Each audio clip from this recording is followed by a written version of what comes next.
नमस्कार, news plus के analysis कार्यक्रम में आपका स्वागत है। सुप्रीम कोर्ट अब दूजे ही मोड में जाने लगा है। पहली बार उसने समस्त पतियों यानी शौहरों यानी हस्बैंड को ताकीद किया है कि पत्नी आपकी गुलाम नहीं है, इसलिए आप पति धर्म निभाइए। उसे नौकरानी समझने की भूल सुप्रीम कोर्ट को तनिक भी रास नहीं आई है। सुप्रीम कोर्ट ने पत्नी पर क्रूरता के आरोप लगाकर तलाक मांग रहे एक मामले में सुनवाई करते हुए यह भी कहा कि पत्नी की ओर से भोजन न बनाना और घर का कामकाज न करना क्रूरता की श्रेणी में कतई नहीं आता है। पत्नी तो पति की अर्धांगिनी होती है। ऐसे में हर पति को घर में भोजन बनाने से लेकर कामकाज करने तक बराबर से हाथ बटाना ही होगा। आप शादी करके लाए हैं, कोई खैरात में पत्नी नहीं मिली है। इसी के साथ लोगों को अदालती फैसलों की आलोचना का हक है। घरबस्त शिशु की परिभाषा बदल गई है। ऐसे 3-4 मामलों पर हम विश्लेषण करेंगे। साथ होंगे विधि एक्सपर्ट और वरिष्ठ अधिवक्ता अशोक श्रीवास्तव जी। श्रीवास्तव जी, नमस्कार के साथ आपका स्वागत है। नमस्कार। नमस्कार जी। सुप्रीम कोर्ट ने पत्नी यानी बीवी पर ऑर्डर नहीं चलेगा, ये एक साफ संदेश दे दिया है। नहीं, अब वो पुरानी व्यवस्थाएं खत्म हो गई हैं कि पत्नी को हमने कहा कि नहीं आपको पैर दबाना है तो ऐसा अब नहीं चलेगा। इस तरह की भी बात इंडिकेट सुप्रीम कोर्ट ने किया। सुप्रीम कोर्ट बहुत संजीदा हो गया है।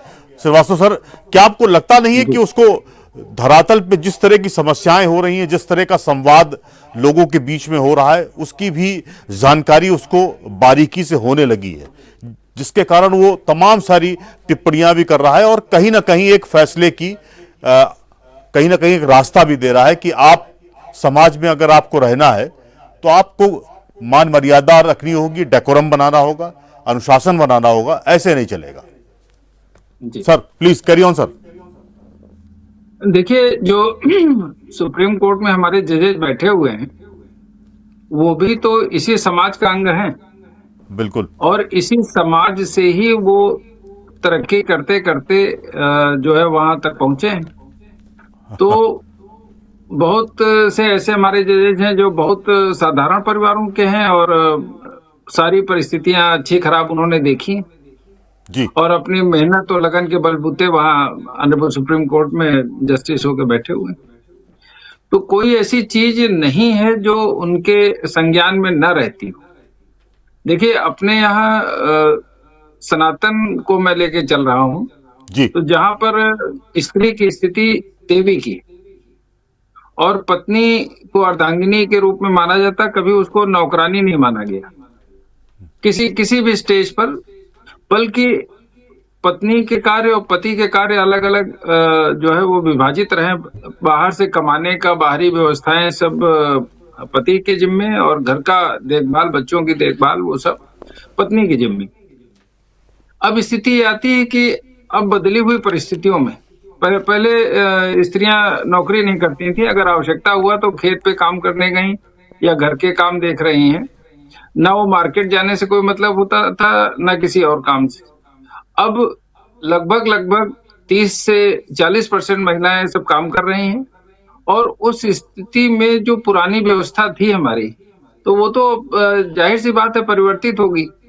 अब अगर पत्नी कहीं काम कर रही तो अब आप ये चाहें कि साहब वो भी काम करे, उसके बाद आके बर्तन भी मांजे, उसके बाद वो खाना भी बनाए और उसके बाद कपड़े भी धोए और आपकी माताजी पिताजी की सबकी सेवा भी करे, आपकी भी सेवा करे, तो अब ये संभव नहीं। जी, जी। तो आप एक ही काम कर सकते हैं, या तो घर का काम उससे कराइए या बाहर का काम कराइए। अगर वो बाहर काम कर रही और अस्वस्थ है या कोई प्रॉब्लम है उसको, तो आप पूरी तरीके से उसको सहयोग कीजिए, तभी जो है आपका परिवार चलेगा। आप हुक्म चलाएंगे, नौकरानी समझेंगे, तो अगर सज्जन बीबी है, अच्छे सुसंस्कृत परिवार की पुत्री, तब तो वो आपको हर तरीके से कुछ भी आप कहिए वो विरोध नहीं करेगी। लेकिन अगर उसको मायके से पूरा सपोर्ट है और वो ऐसे घर से है जहां पर बहुत सुसभ्य लोग नहीं, तो फिर आपका जीवन मुश्किल कर देगी। तो आज की परिस्थितियों में ऑनरेबल सुप्रीम कोर्ट का जो ये ऑब्जर्वेशन है जी, वो एक पर्टिकुलर मामले में आया है। तो वो सही है कि भाई पत्नी आपकी पत्नी आपकी नौकरानी थोड़ी। तो ये हमारी जो पुरानी मान्यता थी उसको ही ऑनरेबल सुप्रीम कोर्ट ने मोहर लगाई। तो श्रीवास्तव सर, ये मेरे मेरे डबल बेंच की जी टिप्पणी थी है, और उन्होंने कहा जी नहीं रोटी, मतलब ये ऐसा थोड़ी होगा कि पत्नी ही सब कुछ करेगी। उन्होंने पतियों को साफ कह दिया है कि रोटी भी आप बनाएंगे, आप खाना भी पूरा बनाएंगे, घरेलू कामकाज भी करेंगे, लेकिन आप भी करिए, पत्नी भी करे, और मिल बैठकर कहीं ना कहीं इसको आपको समन्वय बनाना होगा और उसका निस्तारण करना होगा। घर का कामकाज केवल एक व्यक्ति के जिम्मे पर नहीं आता है, और आप पत्नी को नौकरानी समझने की कतई भूल मत करें। अगर आप इस रास्ते पे जा रहे हैं, आपका इस तरह का टेम्परामेंट बन गया है, वही पुरुष प्रधान समाज की जो अगर सोच आपकी है, तो आप उसे बिल्कुल खत्म कर दें। अब वो चोला हटा देना पड़ेगा आपको, जहन से भी, मन मस्तिष्क से भी, और व्यवहारिक जीवन में भी।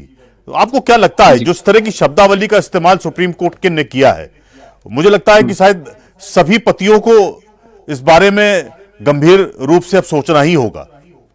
नहीं, ऐसा ऑनरेबल सुप्रीम कोर्ट ने जो भी बात कही, तो इस पर कोई विरोध नहीं है। और अगर आप देखें तो जी। समाज में आप तीन कैटेगरी ले लीजिए। पहली कैटेगरी उन लोगों की है जिनके यहाँ संपन्नता घर में घुसते ही दिखाई देती है। उनके घर में हर काम के लिए नौकर चाकर लगे हैं, जिसमें पत्नी को खाना बनाना है नहीं, कुछ भी नहीं करना है। पत्नी केवल ऐश के जीवन जी रही। पति बाहर से कमा के लाते हैं, पत्नी को कुछ नहीं करना। घूमे फिरे बाहर, अपना किटी पार्टी में करे, बाहर घूमने जाए, उसको कोई रिस्ट्रिक्शन नहीं। एक, वहां के लिए नियम लागू नहीं। जी। नंबर दो, जो मिडिल क्लास फैमिली, सारी सारी आर्थिक समस्याएं, सामाजिक समस्याएं सब उस मिडिल क्लास फैमिली के लिए। तो ये जो जो नियम कानून ये बने हुए हैं, ये सब केवल मिडिल क्लास पे ही लागू होते हैं। उन्हीं के लिए ये सब कानून बनते हैं। उनके ठीक है। यहाँ पैसे इतने नहीं कि वो नौकरानी रख सके, पैसे इतने नहीं कि अगर पत्नी नौकरी कर रही है और अगर वो छुट्टी ले लेती है या नौकरी छोड़ती है तो घर चलना मुश्किल है। तो वहां के लिए ये सब चीजें हैं कि अगर पत्नी अस्वस्थ है या कुछ है, तो तमाम स्थितियां होती है, या पत्नी खाना नहीं बना पाती। एक यही थोड़ा सा विषयांतर करूंगा मैं। जी। जी। समाज में एक जो सबसे खराब स्थिति मैं देख रहा हूँ कि लड़कियां पहले 20-22 साल में शादी हो जाती थी, अब वो स्थिति ज्यादा हो गई। 25 साल, 26 साल, 27 साल, 28 साल की लड़कियां, उनकी शादी नहीं हो पा रही।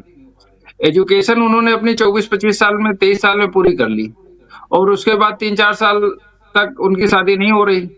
और समाज की राजेश जी आप स्थिति देखिए, तो लड़कियां रोटी नहीं बना पाती। अगर उनसे कह दिया जाए कि गोल रोटी बनाओ, हाँ। तो गोल रोटी नहीं बना पाती, खाना नहीं बना पाती।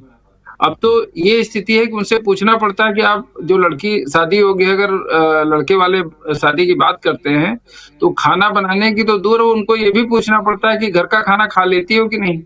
वो स्विगी और जोमेटो पर ज्यादा आधारित।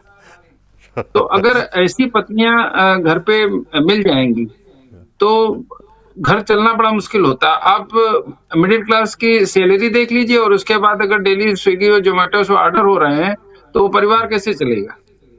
तो मेरी समझ में ये नहीं आता कि जो 22-23 साल, 24 साल में लड़की ने अपनी एजुकेशन पूरी कर ली, वो 27-28 साल में उसकी शादी हो रही है, तो इन 3-4 सालों में उसने खाना भी बनाना अगर नहीं सीखा, तो केवल वो रील बनाती रही या रील मोबाइल चलाती रही।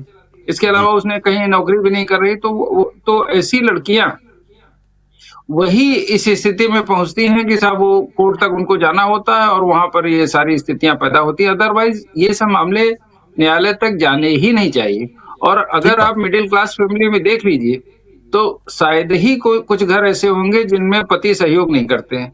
सुबह से आप देखिए, जैसे ही बिस्तर छोड़ेंगे, उसके बाद आप देखिए कि बिस्तर ठीक कराने में, घर ठीक कराने में, अब सामान अव्यवस्थित पड़ा है उसको करने में, बाहर से सब्जी लाने में, अन्य जो भी व्यवस्थाएं, खाना लगवाने में, कुछ ना कुछ वो व्यवस्था बराबर पति सब में मदद करते रहते हैं। शाम को बैठ जाएंगे, तो भी अगर ऑफिस से आ गए हैं, तो भी वो बैठ करके सब्जी भी कटवा देंगे, कुछ व्यवस्था कर देंगे। तो कुछ रेयर मैटर में इस तरीके की स्थितियां पैदा हो जाती हैं, जहां पर मामला अदालत में जाता नहीं। 150 करोड़, 140 करोड़ की जो जनता है, वहां कहाँ ये स्थितियां पैदा होती है। आप भी सामाजिक आदमी हैं, देखिए कहीं ये स्थितियां बहुत कम, रेयर परिवार में पैदा होती हैं जिसमें मामला न्यायालय तक जाए। अदरवाइज मैं समझता हूँ कि ज्यादातर पति जो है वो सहयोग करते हैं। और बहुत घरों में तो मैं देखता हूँ कि नॉनवेज वगैरह बनाने का जो काम है, जो नॉनवेज खाते हैं उसमें अधिकतम पुरुष ही बनाते हैं। ठीक बात कर रहे हैं। अधिकतम घरों में मैंने देखा कि पुरुष ही नॉनवेज बनाते हैं। केवल महिलाएं जो कोई रोटी चावल बनानी है वो अपना बना के अरेंज कर दी। तो ऐसा नहीं है कि पुरुष सहयोग नहीं करते हैं। तो ऑनरेबल सुप्रीम कोर्ट ने एक ठप्पा और लगा दिया तो और सहयोग करेंगे। अशोक जी, एक सवाल आपने अवतरित किया, और ये कह लीजिए कि जी उसको एक इस पटल पे रखा है कि जी जिन लड़कियों को खाना बनाने में पारंगत हासिल नहीं है, जी कामकाज को लेकर वो बहुत जी ज्यादा गंभीर नहीं है, उनमें ईगरनेस जी भी ज्यादा नहीं दिखती है, क्या आपको लगता जी नहीं है ऐसे लड़कियों के लिए उनकी जी माँ शायद, मुझे लगता है उस रूप में नहीं संस्कार सिखाए उसने, क्योंकि माँ का रोल बेटी को सजाने संवारने से लेकर उसे हुनरमंद बनाने में बहुत अहम होता है। तो मुझे लगता है एक माओ के प्रति अगर हम एक संदेश के, सुप्रीम कोर्ट ने माताओं के लिए भी एक कहीं ना कहीं इंडिकेट किया है कि आप ऐसी बेटी जरूर तैयार करिए जो हर चीज में पारंगत हो, उसे अपने पैरों पर खड़ा करने का के साथ साथ उसे इतना मजबूत और संबल बनाइए कि वो पति के भरोसे न रहे और पति की बातें भी न सुने। मुझे लगता है शायद ये भी एक इंडिकेशन है अप्रत्यक्ष रूप से। अशोक जी क्या कहना चाहते हैं? मैं इसमें माँ से और एक पीढ़ी आगे चल के नानी तक जाऊंगा। जी क्योंकि ये पीढ़ी जो तैयार हुई है, जो जो खाना बनाना नहीं सीख रही है या नहीं बनाना चाहती है, ये पीढ़ी के पहले वाली पीढ़ी जिसको जिसको हम अभी माँ का दर्जा देंगे, एक अभी तुरंत की तो बेटी हो गई उसकी माँ, और उसकी जो माँ है नानी, जी ये कमी नानी से रही जो उन्होंने अपनी बेटी को नहीं इस स्थिति में तैयार किया कि वो अपनी बेटी को तैयार करती कि साहब वो बढ़िया खाना बनाए। और आज के मिडिल बड़े क्लास को छोड़ दीजिए, मिडिल क्लास में केवल और केवल अच्छी पत्नी अच्छी बहू वही है जो अच्छा खाना बनाती, क्योंकि क्योंकि दिल तक जाने का रास्ता मुंह से ही है। और अच्छा हाँ खाना खाने के बाद जितनी भी वैमनस्यता, ये जितनी भी नाराजगी पति की हो, सास की हो, ननद की हो, वो सब समाप्त हो जाती है। आप अच्छा खाना खिला दीजिए, पति कितना भी नाराज हो, सास कितना भी नाराज हो, ननद कितनी भी नाराज हो, बच्चे कितना भी नाराज हो, वो सब जो है एक क्षण में खत्म हो जाता है। बच्चे आप अच्छा खाना खिला दीजिए, आप ऊट पटांग बना के बच्चों को टिफिन में दे रहे हैं, अपनी लड़की को वैसे ही खाना दे रहे हैं, तो वो क्या सीखेंगे, क्या बनाएंगे? आपको फुर्सत नहीं मोबाइल चलाने से। तो ये कमी हमारी उन माताओं में रही जिन्होंने अपनी बेटी, जो इस समय की बेटियां तैयार हैं, जी उनको ट्रेनिंग नहीं दी प्रॉपर। तो ये स्थिति तो जो है, अगर नानी ने सही ढंग से अपनी बेटी को ट्रेनिंग दी होती तो आज की जो लड़कियां हैं ये अच्छी गृहिणी बनती। तो इनको न्यायालय का रास्ता ना देखना पड़ता। ठीक बात है। जी अशोक जी, मुझे लगता है कि माँ जो है, हम जी भारतीय संस्कृति हो या वेस्टर्न कल्चर हो, बड़ी जी अहम भूमिका रहती है माँ की किसी भी मतलब संस्कार को बनाने में, समाज को बनाने में बड़ा इंपॉर्टेंट जी रोल उसका है। तो मुझे लगता है कि शायद आपके जरिए सभी माओं को ये बात गंभीरता से लेनी पड़ेगी कि आप अपनी बेटी को इतना अच्छा बनाइए ताकि सब कुछ उसके हवाले रहे और लोग खुश हो जाएं उसके एक काम से, एक भोजन बनाने के काम से या उसकी जो व्यवहार है उससे। मुझे लगता है शायद ये एक बड़ा इंडिकेशन है। बच्चों की जो पहली गुरु है, पहली शिक्षक है, वो माँ है। जी और बेटी अपने माँ को ही आदर्श मानती है, और जो कुछ भी माँ कर रही वो उसी का प्रतिबिंब बन जाती है। तो जी जब भी आप देखिए, जो बेटी बड़ी होती है, अपनी ससुराल जाती है, तो वो हमेशा इस बात का उदाहरण देती है कि मेरी माँ ऐसा खाना बनाती है, मेरी माँ ऐसा बनाती है, करेले की सब्जी मेरी माँ ऐसे बनाती है। हाँ हाँ हाँ तो वो जो भी अपनी माँ से सीखती है वही जो है वो आगे चल के करती है। तो अगर माँ ने उसको बहुत अच्छी सी ट्रेनिंग दे रखी है तो फिर वो लड़की जो है समाज में आगे चल के उसको कभी किसी प्रकार की कोई तकलीफ नहीं होती। और वो माँ जो किटी पार्टी और फैशन और यहाँ वहाँ व्यस्त रहती हैं, वही वही अपनी बच्चियों को अच्छी ट्रेनिंग नहीं देती। जिसका खामियाजा बच्चे बड़े होकर भुगतते हैं, और उनके पास फिर कोई विकल्प नहीं होता। ठीक बात है। वो या तो कुड़ते हैं या फिर न्यायालय की शरण में दौड़ते हैं, और उसके बाद वही बेटी तलाक लेकर के अपनी माँ के शरण में पहुंच जाती। हम्म, हम्म, एक चीज और मैं राजेश जी बताना चाहूंगा, जब जी 40 साल पहले मैं प्रैक्टिस में आया था, तो मैट्रिमोनियल मैटर्स रेयर किसी कोर्ट में देखने को मिलते थे, और सिविल जज हाँ सीनियर डिवीजन उस समय केसेस सुना करते थे। तो मेरे सीनियर आर के लाल साहब जो है कानपुर के बड़े वकीलों में थे, तो मुझे याद पड़ता है कि उस समय केवल एक मुकदमा किसी का था, और उसमें भी उस मुकदमे की जो पार्टियां आती थी, तो उसको अच्छा नहीं समझा जाता था कि साहब मैट्रिमोनियल मैटर देखिए इनका चल रहा है।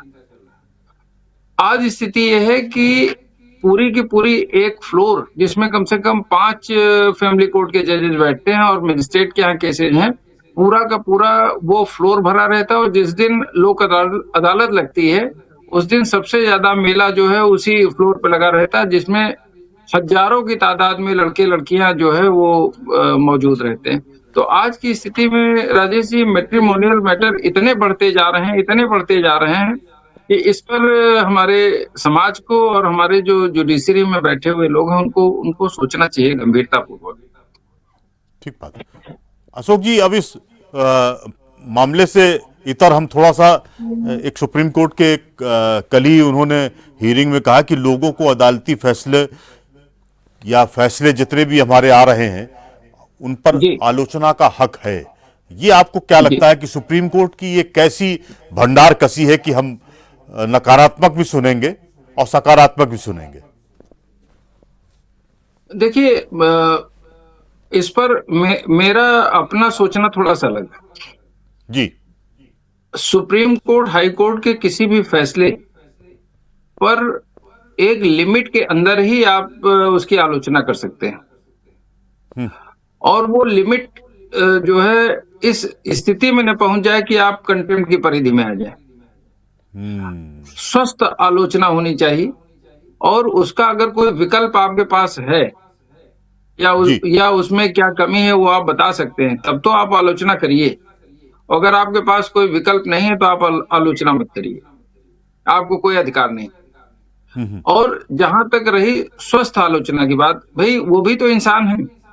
बिल्कुल रोज इतने कानून आते हैं, इतने कानून आते हैं कि लेटेस्ट रूलिंग में कहीं न कहीं, हालांकि सब इंटरनेट और कंप्यूटर के माध्यम से सारी लेटेस्ट रूलिंग जो है वो आती रहती है, उनको भी जानकारी रहती है।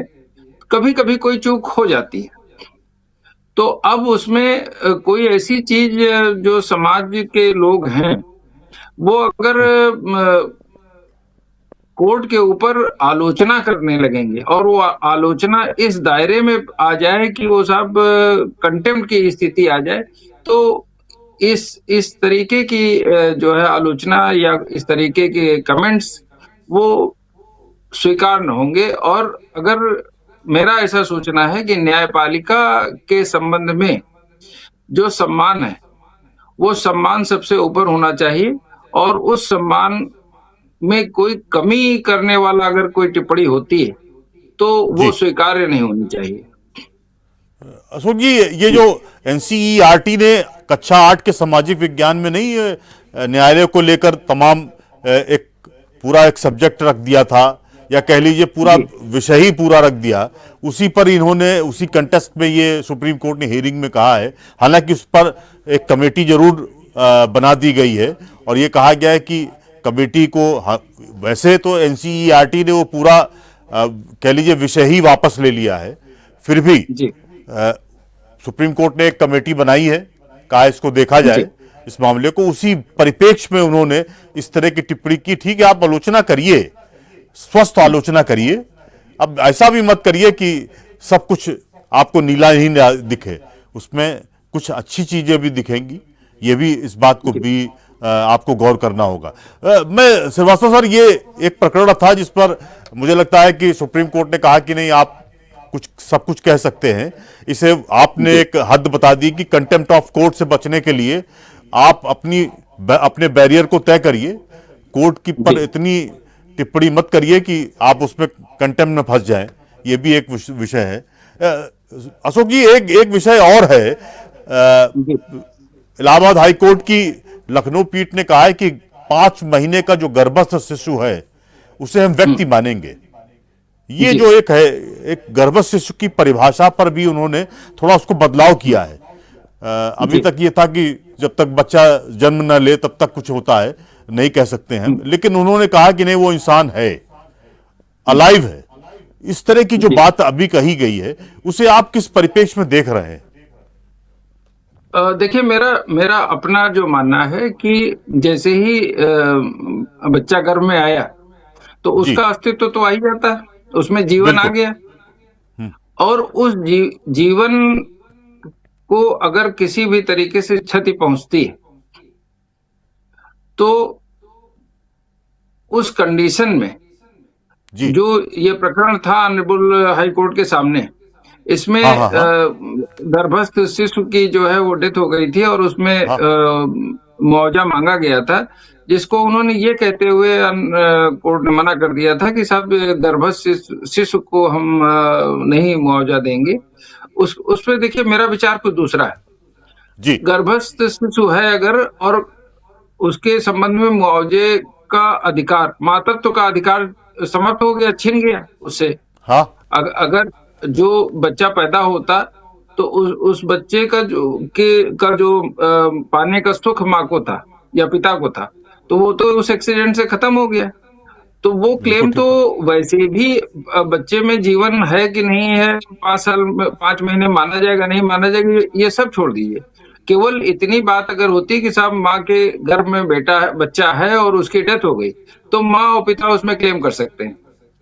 लेकिन कोर्ट ने 2 कदम और आगे जाकर के उन्होंने सीधे एक डिफिनीशन दे दी कि अगर 5 महीने तक का बच्चा है तो हम इसको मानेंगे बच्चा, और इसके संबंध में आपको क्लेम देना पड़ेगा। तो क्लेम तो वैसे भी अगर माँ गर्भवती थी तो वैसे जी। भी तो क्लेम उसका बनता है। क्या तो इसमें, क्या क्लेम को जी लेकर तमाम सारे संशय हैं? क्या क्या इंश्योरेंस कंपनियां उसको अपने ढंग से इंटरप्रेट करती हैं, उसके बस बस एवज बस में बस सारा मुआवजा देती सारा हैं? सारा कहीं खे- कुछ सारा आपको खेल लगता तो है कुछ डिमेरिट्स है क्या? सारा खेल इंटरप्रिटेशन का ही तो था। तो उन्होंने ये कह दिया कि नहीं साहब, हम इसको नहीं मानते हैं। गर्भस्थ शिशु जी। को उन्होंने मुआवजा देने से मना कर दिया था। तो जिस पर कोर्ट के सामने बात आई, कोर्ट ने कहा नहीं, 5 महीने से ऊपर का है गर्भ तो हम उसको बच्चा मानेंगे, उसको उसको मुआवजा देना पड़ेगा। तो ये चीज ऑनरेबल हाई कोर्ट ने क्लियर कर दिया था। तमाम चीजें, तमाम एक्ट बनते हैं जिसमें तमाम चीजें क्लियर नहीं होती, तो उसको उसको ऑनरेबल कोर्ट जो है देखती है, और अगर कोई चीज एक्ट में घटाना बढ़ाना है तो उसको कोर्ट कहती है कि नहीं, ये गलत है, इसको हटा दीजिए, ये सही है, इसको जोड़ दीजिए। तो ये तो काम ही honourable high court, supreme court का है, जो जो अपने एक्सपर्ट बॉडी है उसको ये चीजें जब देखती हैं तो समय समय पर अपने रूलिंग देती हैं, जिसका फिर पालन आगे कोर्टें करती हैं। ठीक तो बात वो है। तो कोर्ट को ऐसा लगा और कोर्ट ने उसको एक ऑर्डर में दिया अपने। अशोक जी, जी जिस तरह से हाई कोर्ट हो या सुप्रीम कोर्ट हो, जो संजीदगी अब दिखाई जा रही है, पूर्व में जी ऐसा कभी नहीं रहा कि अदालतें इतने संजीदा तरीके से सोचें, समझें और एक सारगर्भित टिप्पणी भी रखें कि जो समाज में हो जी रहा है, हमें हमें मालूम है, हम आपको ये हिदायत देते हैं कि अब इस तरह से सारी चीजें होंगी। लेकिन जी आपको क्या लगता है, इधर हाल फिलहाल जितनी ईगरनेस दिखाई जा रही है अदालतों के द्वारा, ये एक अच्छा साइन है मुझे लगता है लोकतांत्रिक व्यवस्था के लिए भी, और कहीं ना कहीं एक चौथे खंबे या कह लीजिए तीसरे खंबे के लिए एक बड़ा अच्छा साइन भी दिख रहा है। आप क्या कहना जी चाहेंगे?